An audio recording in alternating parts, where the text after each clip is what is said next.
Halo, selamat datang di video presentasi kami kali ini. Kami dari kelompok 5 akan mempresentasikan hasil kerja dari kelompok kami, yaitu dengan judul perkembangan fungsi perbedaan arsitektur dan organisasi komputer. Sebelumnya, kami akan memperkenalkan diri kami terlebih dahulu. Perkenalkan, nama saya Boizer Tambah, dan di sebelah sana ada saudara Fatih Wahid, dan di sebelahnya juga ada saudara Safrianda Kurniawan, dan di sebelah kanannya ada saudari Yesus Mona, dan berikutnya adalah saudari Yuliana Eka Rayani. Baiklah, presentasi kami kali ini pertamanya akan dilanjutkan atau akan dipresentasikan oleh saudara Fatih Wahid. Kepada saudara Fatih Wahid, kami persilahkan. Terima kasih atas moderator. Karena saya akan menjelaskan hasil diskusi mengenai tujuan 1. Menjelaskan tentang organisasi dan arsitektur komputer. 2. Menjelaskan perbedaan utama organisasi komputer dan arsitektur komputer. 3. Menjelaskan struktur dan fungsi utama komputer. Yang keempat, melepaskan konsep dasar operasi komputer. Di sini ada perbedaan organisasi komputer dengan arsitektur komputer. Yang pertama, ada organisasi komputer, yaitu mempelajari bagian yang terkait dengan unit-unit operasional komputer dan hubungan antara komponen sistem komputer dan interkoneksinya yang merealisasikan spesifikasi arsitektural. Contohnya, teknologi aktual, perangkat antarmuka atau interface, teknologi memori, sistem memori, dan conditional control. Yang kedua, arsitektur komputer mempelajari atribut-atribut sistem komputer yang terkait dengan seseorang programmer dan memiliki dampak langsung pada eksekusi logis sebuah program. Contohnya, set instruksi, aritmatika yang digunakan teknik penyelamatan mekanisme input atau output. Dan ada perbedaan utamanya. Di sana ada organisasi komputer terbagi dari dua, yaitu bagian yang terkait dengan erat dengan unit operasional. Kedua, contoh teknologi hardware, perangkat terbuka, teknologi memori, sistem memori, dan sinyal kontrol. Dan arsitektur komputer meliputi dua bagian, yaitu atribut-atribut sistem komputer yang terkait dengan seseorang programmer. Contoh, set instruksi, aritmatika yang menggunakan teknik penyelamatan mekanisme input output. Dan di sini ada fungsi komputer. Fungsi komputer terbagi oleh 4, yaitu pengolahan data, penyimpanan data, pemindahan data, dan pengontrol. Saya kembalikan kepada moderator. Ya, terima kasih kepada saudara Fatih Wahid. Berikutnya kami akan melanjutkan presentasinya yang disampaikan oleh saudara Syafrianda. Kepada saudara Syafrianda, kami persilahkan. Ya, terima kasih kepada moderator. Baiklah, saya akan melanjutkan presentasi kami. Yang di sini ada struktur komputer. Yang pertama CPU, yang kedua memori, yang ketiga input atau output, yang keempat sistem interconnection, sistem yang menghubungkan CPU menu utama, input dan atau output. Baiklah, masuk ke perkembangan komputer dari generasi ke generasi. 1. Komputer generasi pertama. Dengan terjadinya Perang Dunia II, negara-negara yang terlibat dalam perang tersebut berusaha mengembangkan untuk mengeksploit protesis strategis yang dimiliki komputer. Hal ini meningkatkan pendanaan pengembangan komputer serta mempercepat kemajuan teknik komputer. Yang ada bagiannya yaitu 5. Yang pertama Colossus, yang kedua Mark I, yang ketiga ENIAC, yang keempat EDIFAC, yang kelima UNIFAC 1. Baiklah, di sini ada ciri-ciri komputer generasi pertama adalah yang pertama penggunaan tube vakum atau yang membuat komputer pada masa tersebut berukuran sangat besar. Yang kedua, adanya silinder magnetik untuk penyimpanan data. Yang ketiga, instruksi operasi dibuat secara spesifik untuk suatu tugas tertentu. Yang keempat, setiap komputer memiliki program kode biner yang berbeda yang disebut bahasa mesin atau machine language bahasa Inggrisnya. Hal ini menyebabkan komputer sulit untuk diprogram dan membatasi kecepatannya. Yang di sini kedua, komputer generasi kedua. Baiklah, di sini ada mesin pertama yang memanfaatkan teknologi ini adalah superkomputer. IBM membuat superkomputer bernama Stride dan Spready. Range membuat komputer bernama Large. Komputer-komputer ini yang dikembangkan untuk laboratorium energi atom dan menangani sejumlah besar data, sebuah kemampuan yang dibutuhkan oleh peneliti atom. Baiklah, saya kembalikan kepada moderator. Terima kasih Saudara Cekenda. Berikutnya generasi komputer yang kedua ini, slide berikutnya akan disampaikan oleh Saudara Yesus Mona kepada Saudari maksud saya Saudari Yesus Mona kepada Saudari Yesus Mona, kami silakan. Terima kasih moderator kesempatan untuk menjelaskan presentasi selanjutnya, yaitu generasi. Di sini ada ciri-ciri komputer pada generasi kedua. Yang pertama, penggunaan transistor sehingga ukurannya lebih kecil. Yang kedua, adanya pengembangan memori inti magnetik membantu pengembangan komputer generasi kedua yang lebih kecil, lebih cepat, lebih dapat diandalkan, dan lebih hemat energi dibanding para pendahulunya. Yang ketiga, penggantian dari bahasa mesin menjadi bahasa assembly. Yang keempat, muncul bahasa pemrograman, COBOL dan Fortran. Baiklah, komputer generasi ketiga dari tahun 1964 sampai tahun 1970-an. Walaupun transistor dalam banyak hal mengungguli tube vakum, namun transistor menghasilkan panas yang cukup besar yang dapat berpotensi merusak bagian-bagian internal komputer. Batu kuarsa atau quartz rock menghilangkan masalah ini. Jack Kilby, seorang insinyur di Texas Instruments, mengembangkan sirkuit terintegrasi, yaitu IC Integrated Circuit, di tahun 1958. IC mengkombinasikan 3 komponen elektronik dalam sebuah piringan silikon kecil yang terbuat dari pasir kuarsa. Pada ilmuwan kemudian berhasil memasukkan lebih banyak komponen-komponen ke dalam suatu chip tunggal yang disebut semikonduktor. Hasilnya, komputer menjadi semakin kecil karena komponen-komponen dapat dipadatkan dalam chip. Kemajuan komputer generasi ketiga lainnya adalah penggunaan sistem operasi atau operating system yang memungkinkan mesin untuk menjalankan berbagai program yang berbeda secara serentak dengan sebuah program utama yang memonitor dan mengkoordinasikan memori komputer. Ciri-ciri komputer pada generasi ketiga yaitu terbagi 3. Yang pertama, penggunaan IC atau Integrated Circuit. Yang kedua, ukuran komputer menjadi lebih kecil. Yang ketiga, ditemukannya sistem operasi. Komputer generasi keempat 1979 sampai sekarang.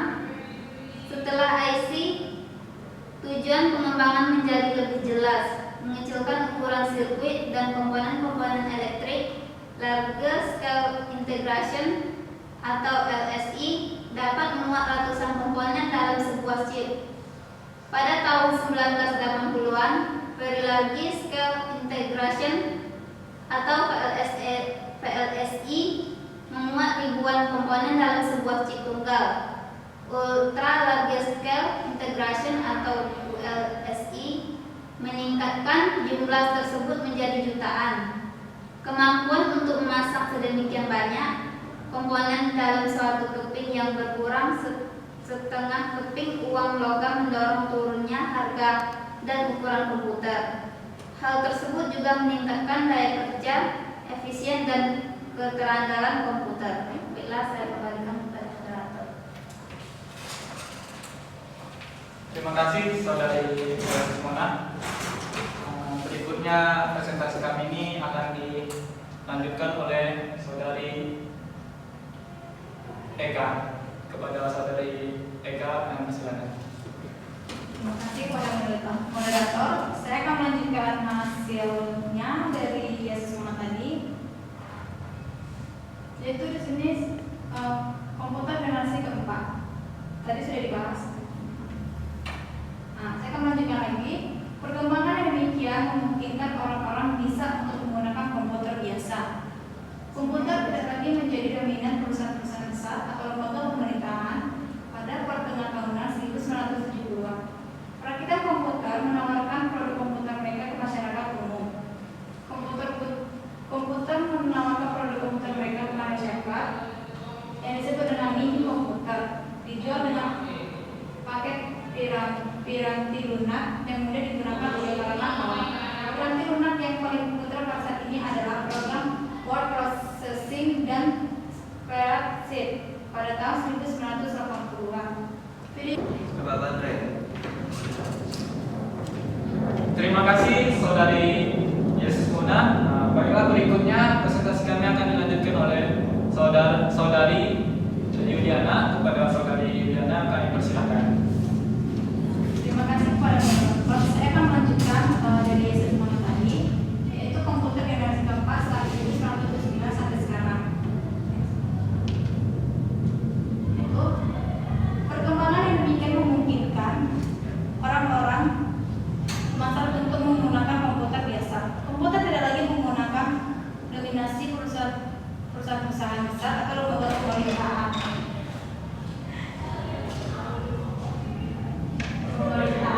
Pada pertengahan tahun 1970-an, perakitan komputer menawarkan produk komputer mereka ke masyarakat umum. Komputer-komputer ini disebut mini komputer, dijual dengan paket piranti lunak yang mudah digunakan oleh kalangan awam.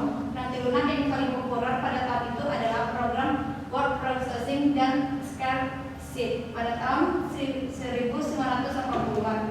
Video game seperti Atari 2600 menarik perhatian konsumen pada komputer rumahan yang lebih canggih dan dapat diprogram. Selanjutnya, pada tahun 1981, IBM memperkenalkan pengguna personal komputer atau PC untuk pengguna di rumah, di kantor, dan di sekolah. Jumlah PC yang digunakan melonjak dari 2 juta unit pada tahun 1981 menjadi 5,5 juta unit di tahun 1982. 10 tahun kemudian, 65 juta unit PC digunakan komputer, melanjutkan evolusinya menuju ukuran yang lebih kecil dan komputer melanjutkan evolusinya menuju ukuran yang lebih kecil dari komputer yang berada di atas meja atau desktop komputer ini menjadi komputer yang dapat dimasukkan ke dalam tas laptop atau bahkan komputer yang dapat digenggam di palm top. Yang kedua, IBM PC bersaing dengan Apple Macintosh dalam memperebutkan pasar komputer. Apple Macintosh menjadi terkenal karena menggunakan sistem grafis pada komputernya, sementara saingannya masih menggunakan komputer yang berbasis X. Macintosh juga memperlakukan penggunaan piranti mouse. Pada masa sekarang, kita menggunakan perjalanan IBM compatible dengan memakai CPU IBM PC atau 486, Pentium 2, Pentium 3, Pentium 4 atau seri dari CPU buatan Intel, juga dikenal dengan AMD K6, Anton dan lain-lain. Ini sebagai masuk dalam golongan komputer generasi Seiring dengan menjamurnya penggunaan komputer di tempat kerja, cara-cara baru untuk mengenali potensi terus dikembangkan. Seiring dengan bertambahnya kuatnya suatu komputer kecil, komputer-komputer tersebut dapat dihubungkan secara bersamaan dalam suatu jaringan untuk saling berbagi memori, piranti lunak, informasi, dan juga untuk dapat saling berkomunikasi satu sama lainnya. Komputer jaringan memungkinkan komputer tunggal untuk membentuk kerjasama elektronik untuk menyelesaikan suatu proses tugas dengan menggunakan perkabelan langsung atau disebut dengan lokal area network LAN atau kabel telepon. Jaringan ini dapat dikembangkan menjadi sangat besar. Selanjutnya, di sini ada ciri-ciri komputer pada generasi keempat, yaitu digunakannya itu LSI, VLSI, ULSI yang digunakan pada mikroprosesor. Dan saya akan langsung ke moderator. Terima kasih buat saudari Yulana Ekarayani. Nah, di sini saya akan melanjutkan presentasinya, akan menjelaskan beberapa slide yang mungkin terlewatkan oleh kami. Saya akan membantu menjelaskan di dalam. Coba dari fungsi komputer. Nah, di sini terdapat fungsi komputer yang belum kami jelaskan.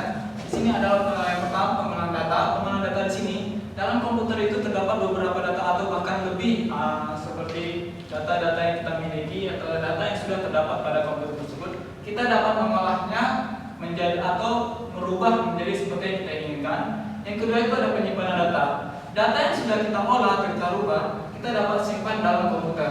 Dan yang ketiga ini pembinaan data. Pembinaan data di sini maksudnya adalah kita dapat sharing data atau membagikan data yang telah kita buat atau yang kita juga dapat menerima data dari orang lain atau pengguna lain. Nah, di sini ada pengontrol data di sini. Kita dapat mengontrol data kita, apa yang akan kita lakukan nanti agar data kita tetap aman pada komputer kita. Nah, berikutnya di situ ada generasi komputer. Nah, di sini ada generasi pertama.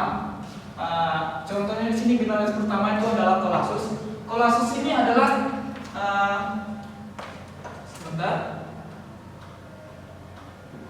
Colossus ini adalah generasi komputer yang pertama sekali. Ini adalah komputer digital yang pertama yang dapat diprogram, namun tidak sepenuhnya atau bisa dikatakan masih banyak kekurangan yang terdapat pada Colossus ini. Yang kedua itu ada Mark I atau itu adalah komputer generasi kedua yang setelah Colossus. Selanjutnya ada ENIAC. ENIAC ini singkatan dari Electronic Numerical Integrator dan Calculator. Ini dirancang oleh Dr. John Mauchly dan Prosperous Actor pada tahun 1946. Komputer generasi ini atau ENIAC ini sudah mulai menyimpan data yang dikenal sebagai konsep penyimpanan data atau storage program konsep yang ditemukan oleh John von Neumann. Di sini berikutnya ada EDVAC ini atau EDVAC komputer ini atau panjangan dari Electronic Discrete Variable Arithmetic Computer. Di sini EDVAC ini penggunaan tabung vakum juga telah dikurangi di dalam perancangan komputer EDVAC ini. Terus di mana proses perhitungan menjadi lebih cepat dibandingkan komputer generasi yang sebelumnya atau yang ketiga. Terus itu ada UNIVAC atau yang pertama itu. Di sini pada tahun 1991 Dr. Mauchly dan Actor menciptakan UNIVAC satu ini atau Universal Automatic Calculator, yang komputer pertama yang digunakan untuk memproses data perdagangan. Nah, selanjutnya saya akan mencoba menjelaskan dari perkembangan yang generasi ketiga.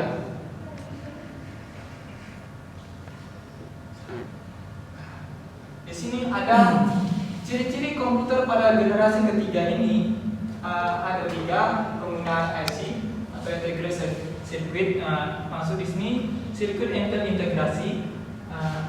Ini adalah IC ini adalah suatu komponen elektronik yang dibuat dari bahan semikonduktor, di mana IC merupakan gabungan dari beberapa komponen seperti resistor, kapasitor, dioda, dan transistor yang setelah terintegrasi menjadi sebuah rangkaian terbentuk chip kecil. IC ini digunakan beberapa keperluan pembuatan peralatan elektronik agar mudah dirangkai menjadi peralatan yang berukuran relatif kecil. Terus di sini ada yang kedua itu ukuran komputer menjadi lebih kecil. Maksud di sini ukuran seperti yang kita lihat saat ini seperti laptop. Sebelum laptop ada komputer itu sangat besar ukurannya. Dan sekarang ukuran komputer sekarang sudah seperti yang kita lihat saat ini, sudah lebih kecil. Namun pada saat yang kita lihat saat ini adalah generasi yang sekarang atau generasi keempat. Nah, yang ketiga itu ada ciri-cirinya ditemukannya sistem operasi. Sebelumnya sistem yang digunakan pada komputer itu bukan sistem operasinya atau belum seperti yang sistem operasi yang kita miliki saat ini. Mungkin itu saja presentasi yang saya bisa tambahkan. Demikianlah presentasi kami. Lebih kurang kami mengucapkan mohon maaf dan terima kasih.